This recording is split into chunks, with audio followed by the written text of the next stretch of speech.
Welcome back, everybody, to another episode of Advice from a Call Center Geek, the call center contact center podcast. We try to give you some actionable items to take back in your contact center, improve the overall quality, improve your agent experience, hopefully improve your customer experience as well. My name is Tom Laird. I am the CEO here at Expedia Interaction Marketing. We are a 600-seat call center outsourcer located here in Northwestern, or also known as Erie, Pennsylvania. Wow, you can tell I've done that intro a couple times. Probably might have to get a new one. How's everybody doing as we're recording this here? It is a Monday morning. Just got excited over the weekend about some things that I've been thinking about, and kind of wanted to start the week off with a podcast. As a lot of you have known, and I appreciate all kind of the messages and cards and things that I've gotten. My father passed away kind of the week before, but last week was kind of the get your bearings back. So we did not really do a podcast. We did launch our NFT project. There's still free NFTs available. I think there's about 8 or 9 left, right? So if you want to check that out, I will again put the link in the show notes here. But again, it is just access to me. It's totally free. Video calls, webinars, 30-minute training for your team.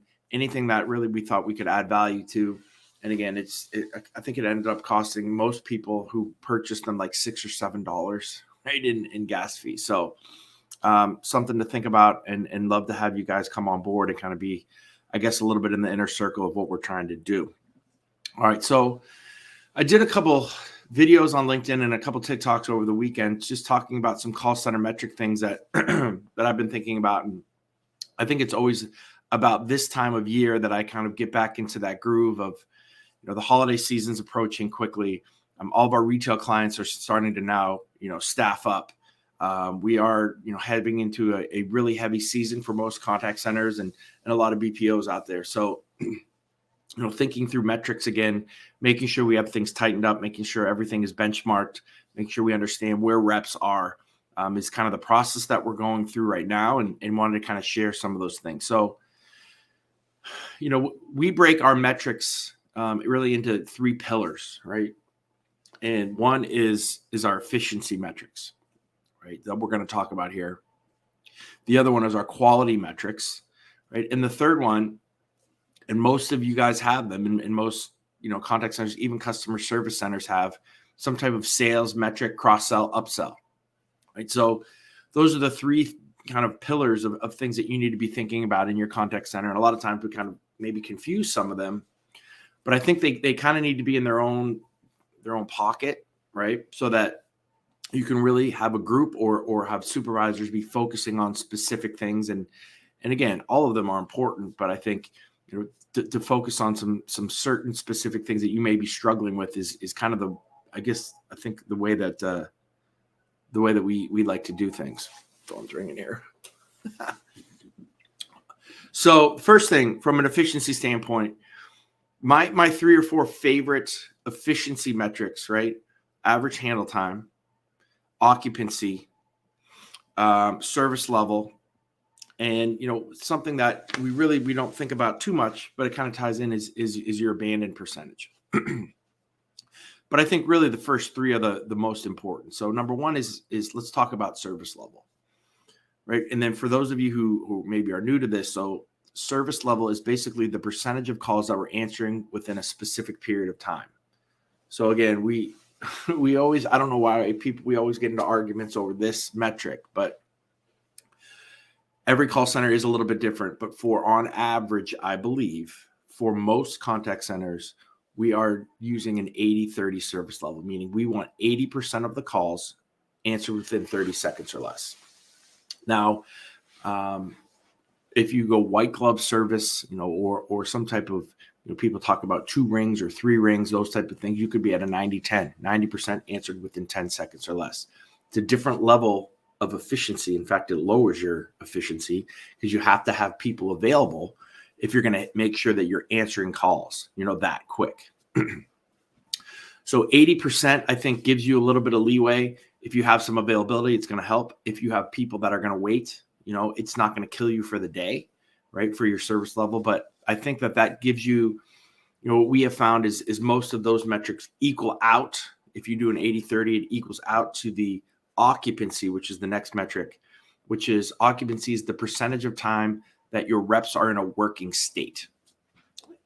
I include after call work in that. Some organizations do not include. So basically what we're saying is the amount of time from when they answer the call, take care of the customer, are in after call work, right? And when they go back available. So if we take all that working time, I like to have my reps, and I think what is fair is to have a 70 to 75% occupancy, which basically means right around that 45 minutes out of the hour they're in a working state, in 15 minutes out of the hour, right, they are kind of in an available state, or they can kind of take a breath.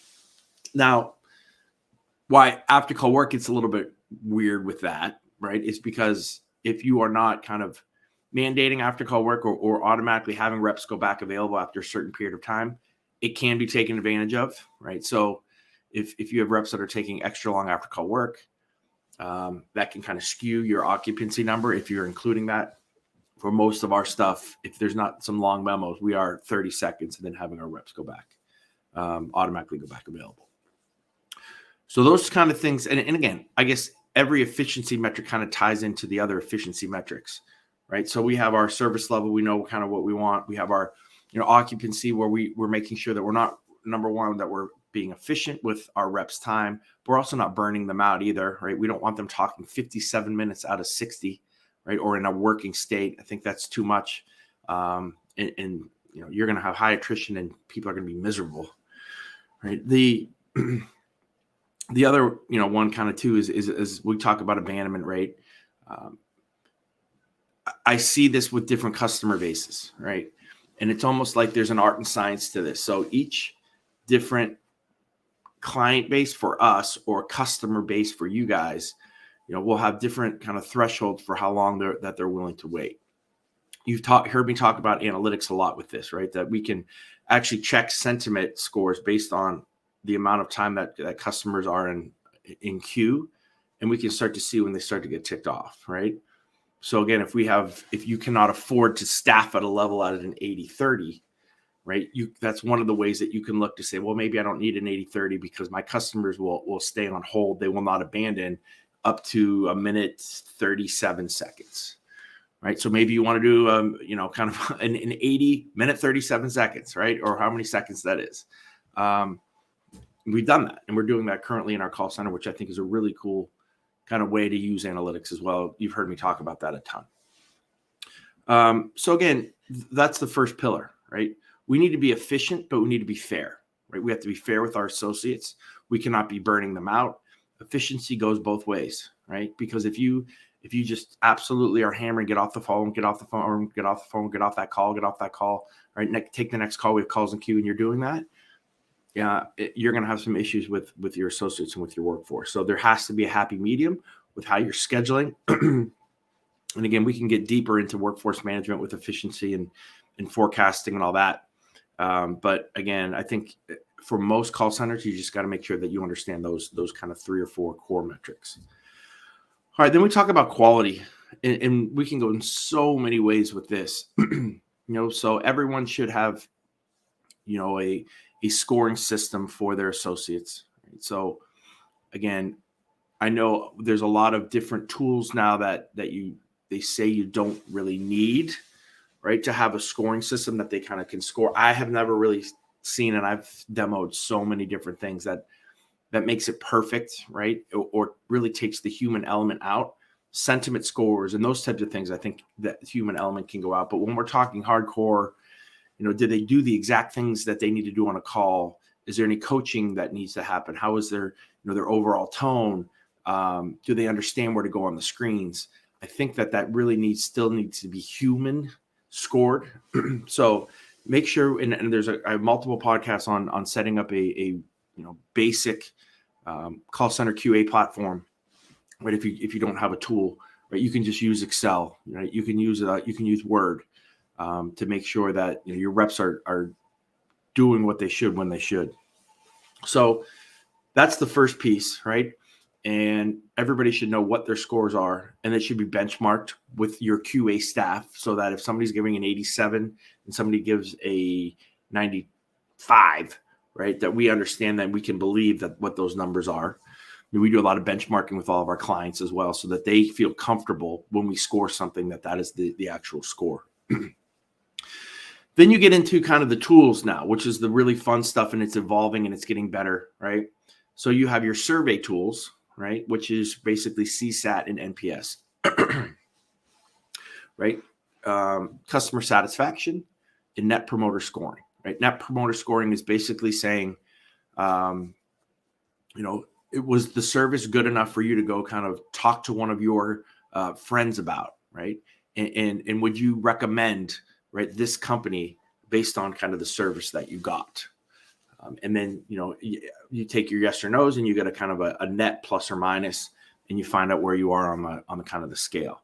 CSAT is just that, right? We're just asking basically if the customer was satisfied with the service that they had. A lot of different survey questions. You guys know I hate using NPS and CSAT, especially when it comes to rep or associate quality. I don't think it's fair. I think that there's so many things the rep can do right, but if the customer had a bad outcome, maybe just based on a corporate or company policy, they're going to hammer that rep, right? And it's only going to be the really happy people or the really ticked off people that are going to really do these surveys anyway. So I think, number one, it's skewed from that standpoint. Number two, I think it's unfair because I've seen reps do an amazing job, but have low CSAT scores or NPS scores just because they were following policy maybe on a retention line, and people were canceling, and they were not happy, even though they followed every single kind of policy procedure to the T. So again, I'm more into then the third piece, which is the sentiment scoring. I think it's getting better and better and better. I think it's very close to overtaking. We have seen an absolute direct correlation between sentiment scores and NPS. That's what I like to push. We still have clients that use the surveys, right, in our call center, and we can, we set those up and we can do those. But I also really try to push, and we will just do it even internally if they don't want that data. We keep that data to look at sentiment scores. That's pulled up every single day. Our reps know who's doing what, right? And it really does correlate too between personalities, right? You can, that kind of hardcore salesy person that maybe be a little bit rough, but they handle their service calls pretty well. Sorry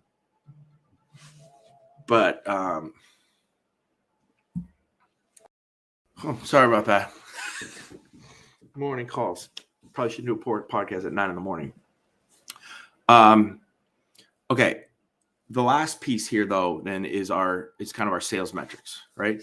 All of your call centers have some of that. So talking about conversion, talking about sales per hour, talking about retention, right? Those type of metrics are kind of the third piece that we need to make sure that we are monitoring, right? So conversion is basically, you can do that a couple different ways, right? So you could do it on the amount of total contacts or total calls that a rep takes and how many they sell off the total, which really isn't fair. Most call centers will use qualified calls, right? So meaning the calls that came in that the rep actually had an opportunity to sell. And then did they sell off of that? So that can be a really good metric if you're doing that on qualified calls to see who's the really good salespeople in your organization. Retention is a huge, huge deal, and it's a huge selling piece. And it's really big in most contact centers when customers are calling to cancel, if there's some type of downsell, if there's some type of way that we can retain customers, right? Again, need to do that on qualified calls, but I think that's a huge, huge metric as well. And then obviously just sales per hour, right? How many sales, or we also say MOPS, like method of payment, because now there's so many different ways that you could do an ACH, you could do a credit card, you could do a debit card, you could mail in a check, so MOPs, right, or method of payment. And the other thing too is looking at connects, like some of these, and this gets more to the outbound, kind of side of this. And I know a lot of your call centers, we're taking customer service calls, we're also making outbound calls, right? Making sure that you understand the difference between a connect and a contact, right? A connect is basically anybody who answers the phone. It did connect, right? A contact is you talk to the proper person. Sometimes that doesn't matter. Sometimes that does. But again, that gets to the qualified versus unqualified call. So again, those are kind of the three core metrics or three core pillars that we kind of look through. And then we make sure that, we're kind of hitting those four or five different actual KPIs within those pillars. And that's kind of what we're going through again right now, making sure we have all that tightened up, all that benchmark. But I think at least once a year, make sure that you understand, and you should have all these benchmarks. You should know exactly what these calls are, or what your percentages should be, what your amount of time should be, what the overall KPIs should be set at, so that you can really understand where a rep may be struggling, or where you are efficient, or where you are not as efficient as you should be. I hope that helps everybody. Happy Monday. Have a great week if you're listening to this earlier in the week, and I will talk to all you guys next week.